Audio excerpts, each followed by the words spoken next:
Oh, this is right hand. Sorry, I thought we were still pulling left. I was looking at the monitor. So this is back in the middleweight. Charlie McGagan, Perry. This could be a real good pull right-handed. Again, Charlie's coming up. Let's see if he tries something a little different against Perry here.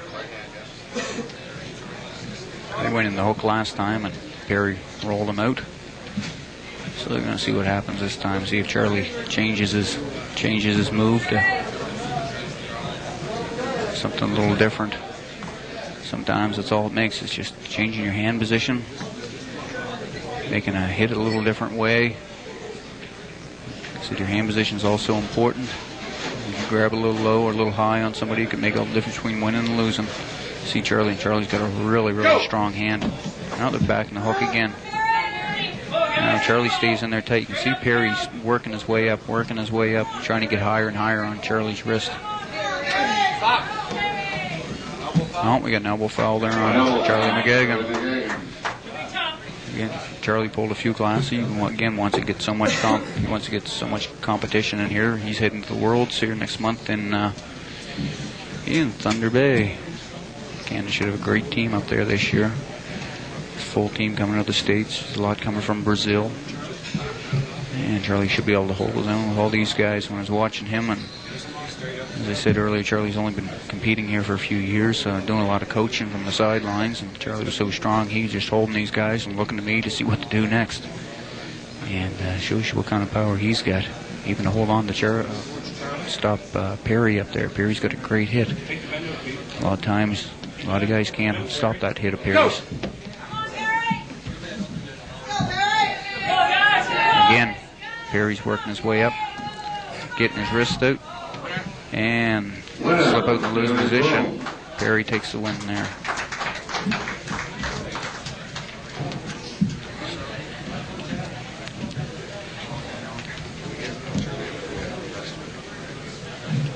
On to the heavyweight side, on the B side, Charlie McGagan. So Charlie's got to go back up there again. When you go a few classes, this is what happens. See, Charlie didn't learn anything from the first match. He went with the same thing. He allowed you to keep sliding up higher on his hand. The second, the last start there, though, I think he tried something different, tried to come in top roll. But still ended up. I think he sort of came in the middle of it, like between a hook and the top roll. Yeah. Just sort of weak spot there. Yeah. And again, his inexperience kind of showed to allow you to keep climbing up on his hand. Yeah, especially in the first start, he was doing the same. They were coming right down my thumb. Yeah. Yeah. Now he's pulling Billy. Billy's a tough guy. Billy's really strong. It's got a perfect build for an arm wrestler too. Big shoulders. Yeah. Charlie's got him there with his top roll. Wasn't hooking this time. Charlie was going over the top that time. There was top roll. The time before that, you saw the hook that Charlie and Perry were in. Oh, Perry. Oh, Charlie, my partner here, is heading back up the table again in the heavyweight class. This is the A side. These guys don't have any losses yet on the A side. Mark McPhail from River Denny's up Antigonish, and Perry, who went 4 classes here today. Said he wants to get as much competition and as competing in as possible. He wants to be ready next year. He doesn't want to lose the nationals again. He wants that national title back. I said he had it for 8 years. I think losing it kind of hurt a bit, as it always does, but he took it well, no complaints. Then he come back, and the first thing he said is, I want to go as many classes as possible. Normally we limit the amount of classes a person can go in, but it's an open competition, so you go as many classes as you want. The only thing is, it can take its toll on you later on in the tournament, getting all these matches, even the ones where you win early. It takes its toll on down the road. Sometimes you need that extra ounce or two of strength that you're losing by going all these classes. But Perry feels he's up to the challenge today. Right there, they're trying to get their grip straightened out. Perry's been at this a long time. He wants to make sure everything's just right for him. He doesn't want to give anything away here. Mark's a tough guy. Mark really, really strong. Perry's going to go with a big hit. Took out Mark's wrist. And, took him over there. Mark's got to learn to get that wrist in there.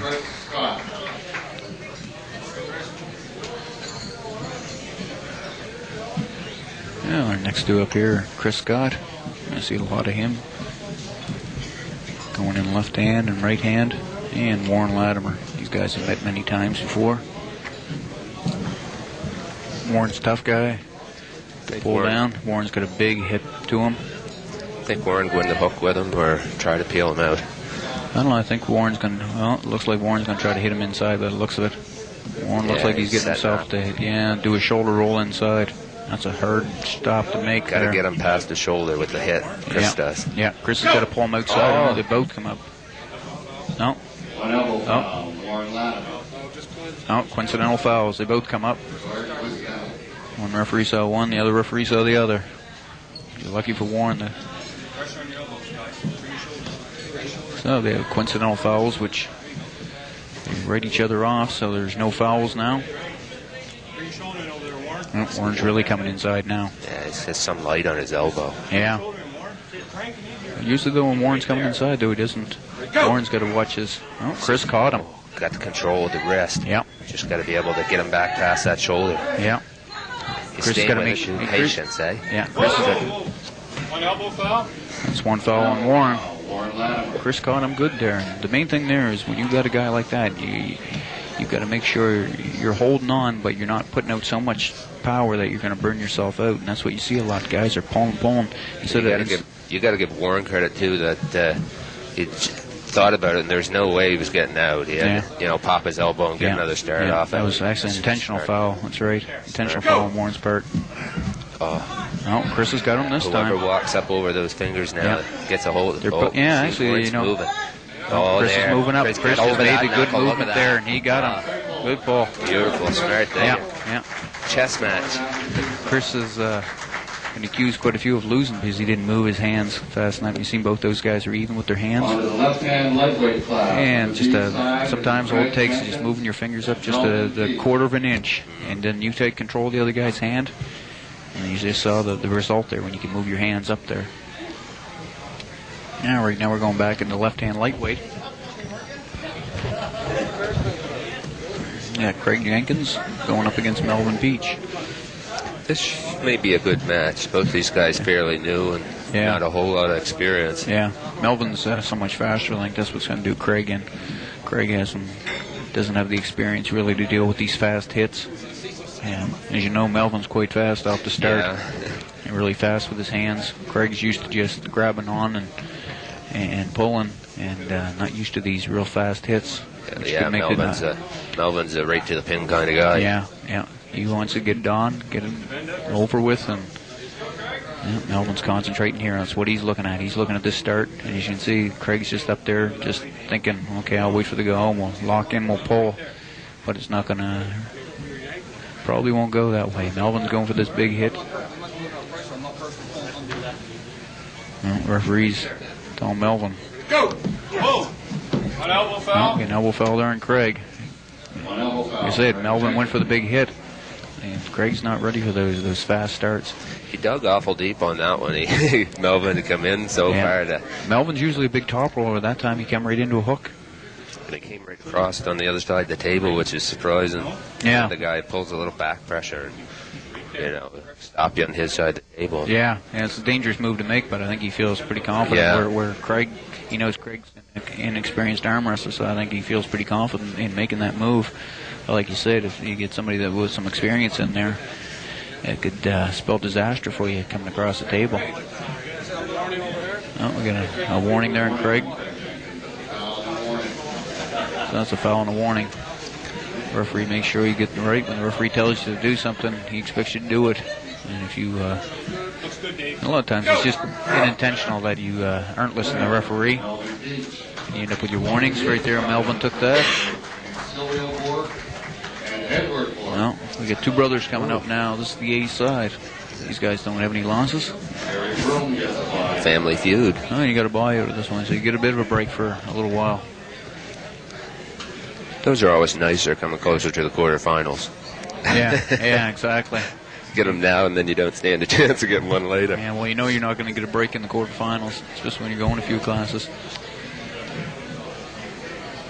So we got Edward up there on the right-hand side. I think Silvio's the oldest one, isn't he? I believe Silvio's old. I'm going to stay out of that one. Oh, are you? Yeah. I would say Edward is, but I don't know. Silvio's a teacher. Edward works. I'm not sure where Edward works. I think he's an iron worker. No. Silvio got him that time. He said Silvio's left hand's hard to beat. He's going to be a tough one to beat here today, that's for sure, left-handed. Yeah, he's got such form. Yeah. Like, He's got the same move all the time, yeah. too. So if you can catch on to him, then you should be able to beat him. If you. On the other hand, though, if it's not broken, don't fix it. Yeah, exactly. It's working for him. Okay, we're in the left-hand heavyweight now. You see quite a bit of size difference here between Charlie McGagan. Charlie weighed in at about 178 pounds, and Alfred weighed 213. And the weight class here is just over 176 pounds. So Charlie was just a little shy of making it. He was trying to make it, just fell a little short. However, nice control there. You see the way Charlie climbed up over his hand. Alfred's got a big hand, but if you can't use it, it doesn't do you much good. Yeah, seemed to open up fairly easy. Yeah. So now we're heading on to the A side. We got Brian Rhines coming up here. He had a bye the first trip through. He's pulling Chris Scott. The next match after this is going to be a good one.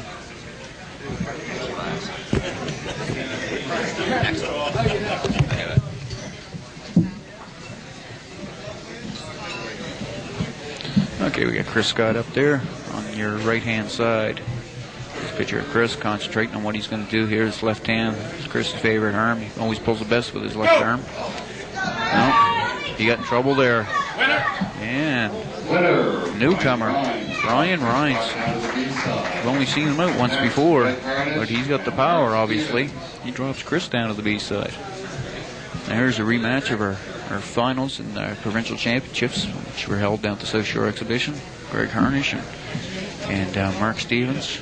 Mark took it this year, and we had a tournament in Knoll here back in May, and Greg came off the B side and beat Mark twice in the finals to take the championship there, but couldn't do it this year or at the provincials. Mark had his number that day. I think all comes down to how you feel on any particular days. And Mark looks like he's feeling pretty good today. Mark's going to be hard to beat. Left hand, he's looking forward to the Nationals.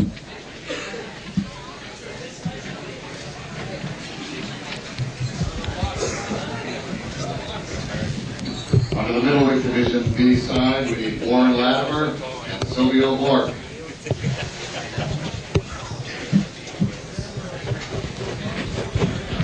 Okay, we got Silvio Bork back coming up here.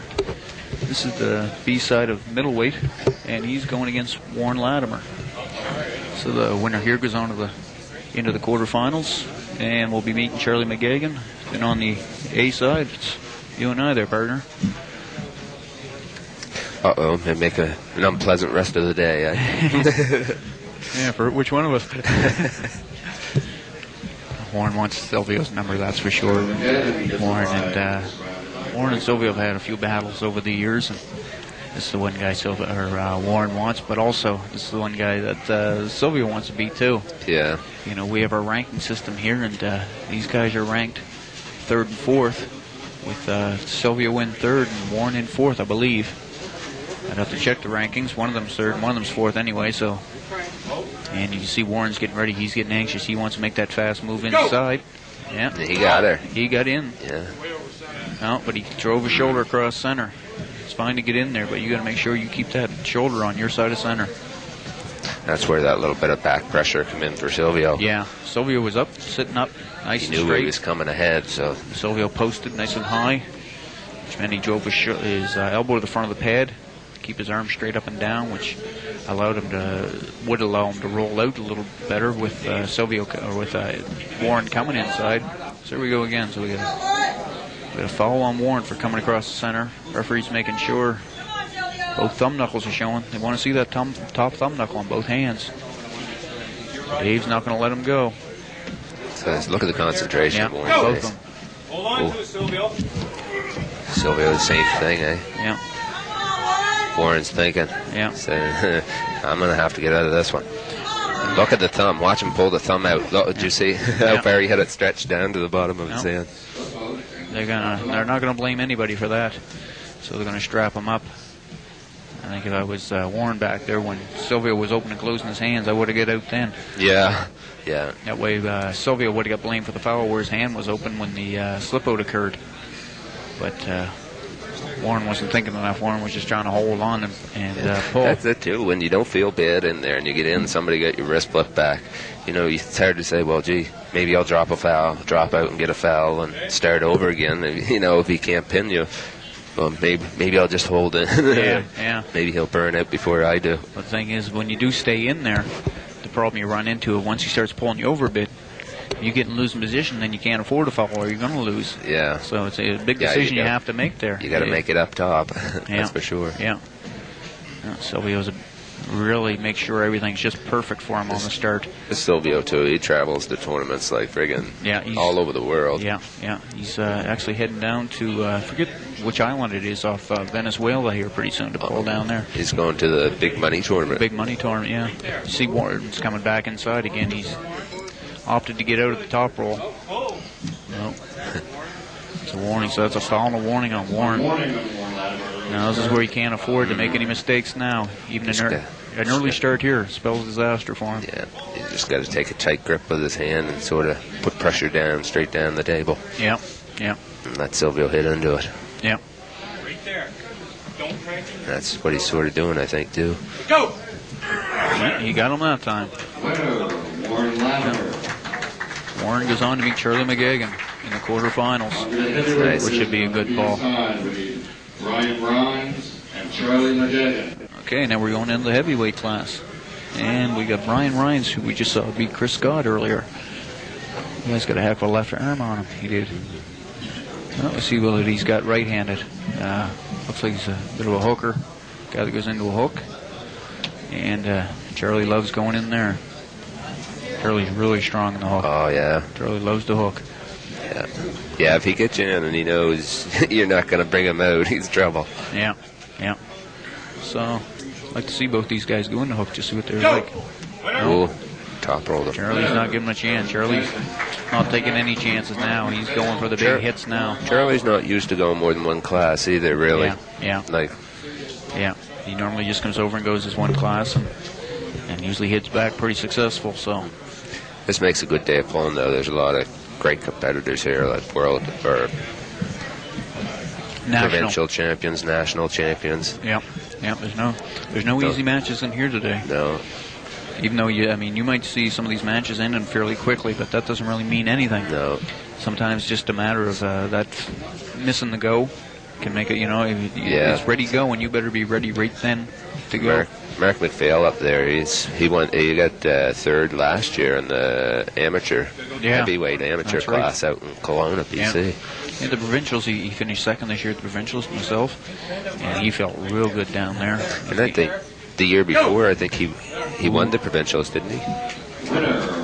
No, I don't believe so. He finished second to Cecil the year before, but Mark just dropped. Billy Murphy and Charlie McGagan. He just dropped Warren out of the tournament in the heavyweight class, which I was kind of surprised to see. Yeah, rather quickly. Yeah. Now we're moving into left-hand heavyweight. And we got Billy Murphy coming up and Charlie McGagan. So this could be kind of interesting. I don't know what kind of left arm Billy's got on him. I haven't seen him compete before left-handed. He's definitely got a good-sized arm on him, though. He hasn't been competing for very long, has he? No, he's just new to the sport. So I think we'd have to kind of favor Charlie here, and he had the advantage right off the start. Just hold him over. Up next we need Chris Scott and Greg Hernan. Now we got two tough guys coming up, Chris and Greg. This is on the B side too, so kind of surprised to see one of these guys going out this early. But that's the luck of the draw too. Yeah. Who put? I must have missed it. Who put Greg down on the B side? Mark put him down. Oh, did he? Yeah. They just a little while ago. Mark looked real good too. Yeah, he took Greg down pretty good. Yeah, I know at the provincials he was smoking there. Yeah, Mark's left arm is getting unbelievable. There's nobody around right now. Atlantic Canada can touch his left arm. I can't see. As I think, well, like I said, you never count Greg out, even though he lost that one as quick as he did to Mark. Greg can come back off the B side and beat him twice. Oh, Chris got fingers there, but he just, oh. Well, they just dinged Chris for causing a slip out down on the B side, or down on the losing side. Yeah, that's what you were talking about earlier, that hanging on. Yeah. Yeah, that was a problem there. Chris hung on, even though he was in trouble. Yeah. This is super heavyweight we're going into. So Perry did, like I said, Perry wanted to get a lot of competition today, so he went into super heavyweight too. So he went lightweight, middleweight, heavyweight, super heavyweight.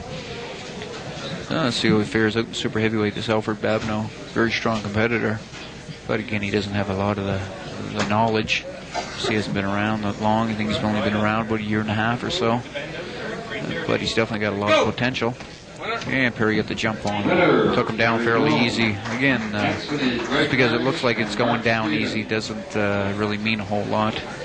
Sometimes it can mean the difference just between grabbing up a little higher and you can stop that person, or you grab a little lower to stop the person's move.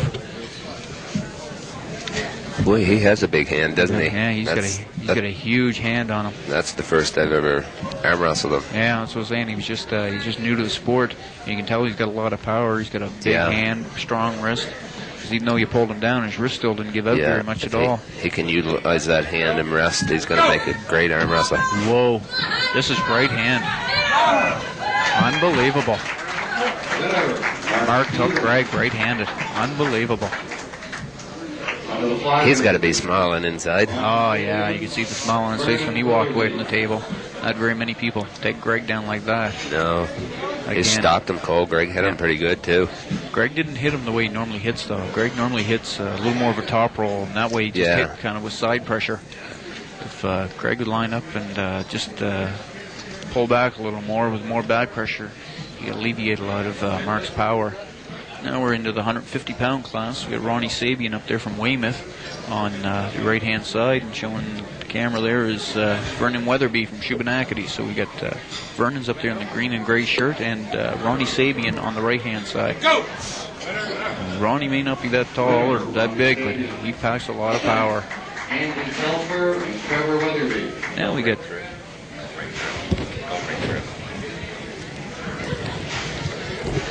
got Andy Telfer. Haven't seen him before. He's from Wellington, and he's going against Trevor Weatherby. Trevor's been competing for quite a few years. He's got a rough go over there a few years ago. He was in a car accident, and he was fighting back from that. So he bounced back pretty well, though. He eliminated from the flyweight class there and moved up into 165 pounds. Yeah, he's been doing fairly well in there. He's pulling the 150s today, though. Looked pretty good there. Pretty convincing win against Andy Telfer. We'll see how he fares out against Ronnie Sabian. That should be a good pull between them two.